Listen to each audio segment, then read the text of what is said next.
Rodríguez, destacado penalista. Tenemos también el gusto de conversar ahora con el doctor César Nakazaki, otro destacado abogado penalista. Doctor Nakazaki, ¿cómo está usted? Buenas tardes. Bienvenido a la Rotativa del Aire. Buenas tardes, Carlos. Gracias por la invitación. Bueno, con respecto a esta diligencia, tanto en casa de Martín Vizcarra como de Edmer Trujillo, un allanamiento de esta naturaleza, doctor, compromete o agrava mucho más la situación de ambos y de otros involucrados en esta investigación sobre este caso conocido como los intocables de la corrupción? Es evidente que a la prisión preventiva que se logró hace algunas semanas contra ejecutivos de Provías, es evidente que ahora el caso se consolida mucho más para el expresidente Vizcarra y las personas que hoy día son sujetos de medida de allanamiento. En lo que viene por delante es un proceso penal, que es el único escenario donde se puede hacer un requerimiento de prisión preventiva, pero en el caso del expresidente Vizcarra, como goza de antejuicio, inmunidad y antejuicio, todavía falta que se realice el procedimiento en el Congreso para que recién se le pueda abrir proceso penal. Claro. En el caso del exministro Edmer Trujillo, no sé si él está todavía dentro del plazo porque son 5 años después de dejar el cargo. Si él está en el último gabinete con el presidente Vizcarra, entonces todavía estaría dentro de los 5 años. Claro, pero de todas maneras esta situación, diríamos, este allanamiento compromete más aún la situación de ambos. Queda claro que se consolida mucho más porque hay testigos colaboradores, testigos protegidos, tanto empresario como funcionarios. Por tanto, las dos partes del pacto de corrupción apuntan hacia el expresidente Vizcarra. Por tanto, evidentemente, como señalaba hace un momento, el caso denominado Los Intocables de la Corrupción es un caso que se presenta como muy sólido. Ok. Doctor, ¿usted considera que, y hay quienes han opinado en ese sentido, que se ha demorado la Fiscalía y también el Poder Judicial al autorizar este allanamiento? Porque muchos dicen, bueno, ¿qué encontrarán? ¿Podrán encontrar algo comprometedor? O sea, ¿cree usted que ha habido demora en ese sentido, en autorizar esta diligencia? Yo noto una gran contradicción, si me permites, habiendo sido abogado del expresidente Kuczynski, ¿Cómo no? que en el caso de él, sin existir un solo testimonio de corrupción, los procesos no solo caminan, sino que además se multiplican. En cambio, en el caso del expresidente Vizcarra, hay una gran lentitud, no solo de la Fiscalía, sino también del Congreso, porque recién se ha levantado la inmunidad respecto al caso de Richard Swing, y el caso de Richard Swing, ¿cuántos años tiene? O el caso de las pruebas rápidas, que hasta ahora tiene más de un año, entiendo, de ya para pronunciamiento por parte de la Fiscalía de la Nación, y no hay un pronunciamiento. Entonces, sí, definitivamente hay una gran lentitud, pero pese a esa lentitud tenemos que reconocer que este caso día a día se va fortaleciendo. Y ante esa lentitud, ¿usted considera que pueden encontrarse en la casa de Martín Vizcarra o de Edmer Trujillo pruebas comprometedoras, ya que evidentemente esa lentitud podría facilitar a los implicados a ocultar o desaparecer pruebas?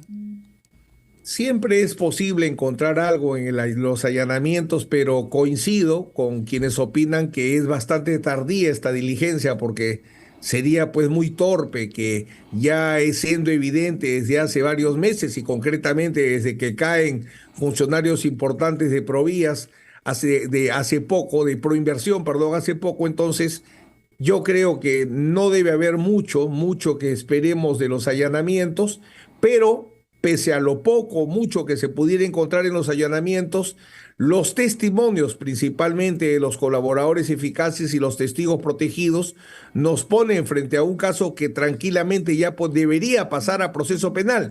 Pero ahí nos encontramos con el tema del Congreso y la lentitud que demostró con Richard Cisneros. Ojalá que no la repitan ahora en el caso de las intocables de la corrupción. Entiendo. Entonces, para usted, doctor, ¿existen fundamentos o evidencias fuertes, sólidas, para acusar a Martín Vizcarra y a Edmer Trujillo de colusión y organización criminal, como está establecido en el expediente fiscal? Para abrir un proceso penal no me queda ninguna duda, Carlos. Ya con la información que se puede advertir en el auto de allanamiento, un proceso penal es evidente. Si no tuviéramos que pasar por el tránsito del antejuicio, sería inminente en las próximas semanas un proceso penal. Pero debiendo todavía a la Fiscalía de la Nación ir al Congreso de la República para que se levante la inmunidad, ahí es la gran incógnita y cuánto tiempo va a demorar más este caso en convertirse en proceso penal. Doctor, en la resolución judicial podemos leer lo siguiente, que esta operación o esta diligencia de allanamiento ocurre o se autoriza cuando se sospecha fundamentalmente de la existencia de bienes delictivos, ¿no?, en casa del investigado. ¿Qué tipo de bienes estamos hablando? ¿Qué tipo de bienes podrían ser para, diríamos, comprometer aún más la situación de los investigados? Tengo entendido que dentro de los testigos colaboradores o los testigos protegidos hay información que el dinero se escondería en efectivo.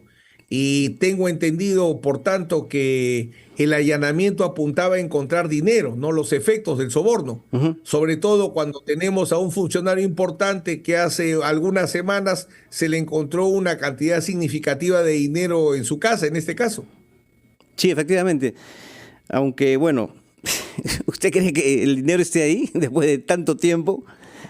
Por eso reflexionábamos que la demora evidentemente va contra un resultado positivo en ese sentido, ¿no? El allanamiento tiene que ser sorpresa, no anunciado con semanas de anticipación, ¿no? Entiendo. ¿Qué intentó la defensa de Martín Vizcarra a su criterio, doctor Nakazaki, cuando, postea en primer lugar Martín Vizcarra de que él solicitó el allanamiento? También su abogado nos da a conocer un oficio o una solicitud a la Fiscalía respectiva, al Poder Judicial, para que se realice esta intervención en la casa de Martín Vizcarra. ¿Qué es lo que intentó a su criterio la defensa de Martín Vizcarra?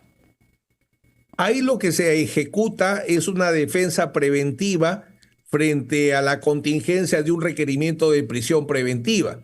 Cuando uno analiza el caso como abogado y ve por delante la probabilidad de una prisión preventiva, la manera de tratar de neutralizar la prisión preventiva es con una conducta procesal impecable, que por cierto hay que reconocer que le dio resultados positivos al expresidente Vizcarra con el caso de corrupción por el gobierno regional de Moquegua. Él ya tiene un proceso penal abierto, fuerte por las colaboraciones eficaces de ICSA y Obrainsa. Sin embargo, ahí está con comparecencia porque su abogado correctamente hizo esta defensa preventiva para neutralizar la prisión preventiva. Acá lo que está haciendo es repetir esa defensa preventiva.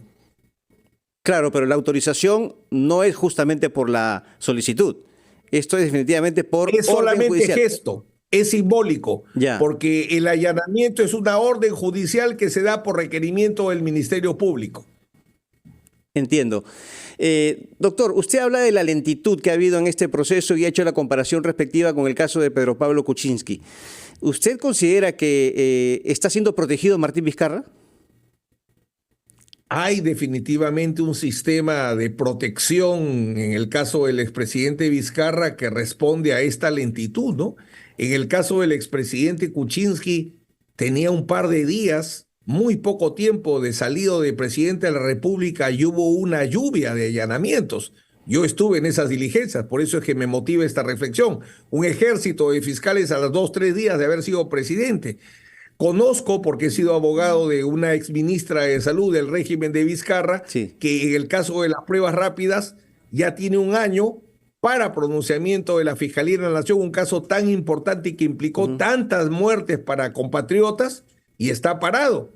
Y el último ejemplo es el caso de Richard Swing, que habiendo motivado el caso de Richard Swing, se da siendo presidente Martín Vizcarra, y recién se levanta la inmunidad en el Congreso. Entonces es evidente que hay un sistema de alguna manera que favorece o demora. Yo no creo que paralice finalmente los casos penales, pero sí los demora significativamente. ¿Quién o quiénes están dentro de este sistema? ¿Fiscales, jueces que quedan no sé, del tiempo de Martín Vizcarra, ¿puede ser? Mucho se ha especulado a raíz de la declaración del filósofo, se ha especulado una serie de cosas que explicarían quiénes protegen al expresidente Vizcarra, pero no tengo una evidencia y como penalista no podría dar una afirmación en ese sentido. Pero lo objetivo es que hay un sistema que demora definitivamente la actuación de la justicia respecto al expresidente Vizcarra comparativamente con otros altos funcionarios públicos. Bueno, se han divulgado fotografías, doctor Nakazaki, de la intervención, del allanamiento y, bueno, en primer término se le vio a Martín Vizcarra con camisa, ¿cierto? Cambiado, como interpretando que él ya sabía que se venía esta diligencia de allanamiento. Después se ha aclarado que él lo recibió en pijama y después pidió tiempo para cambiarse. ¿Cómo toma estos gestos o estas interpretaciones, doctor? Bueno, él evidentemente trata, primero ya se aclararon las cosas, lo cogen en pijama como corresponde a todo allanamiento que se hace muy temprano, por tanto la especulación que le habían avisado se descartaría. Que le permitan ponerse una ropa adecuada sabiendo que esto se va a documentar, bueno, eso está permitido. Incluso le dan tiempo para que se ponga su camisa la cosa ahí con su lagarto. Entonces es evidente que lo que quería era salir entre comillas digno en las fotografías y en los documentos que se iban a quedar el registro del allanamiento. Pero ¿eso de qué sirve? Salir digno, como dice usted. Es algo que... Bueno, es un mensaje que él trata de enviar, que controla las cosas, ¿no? Son ya temas comunicacionales más que jurídicos. Ah, muy bien. Bueno, doctor César Nakazaki, como siempre, muy amable por su participación en la rotativa del aire. Muy buenas tardes. Gracias, Carlos. Hasta la próxima. 12 del día con 32 minutos. Vamos con los titulares de esta media hora y continuamos con RPP, la voz de todo el Perú y la rotativa del aire.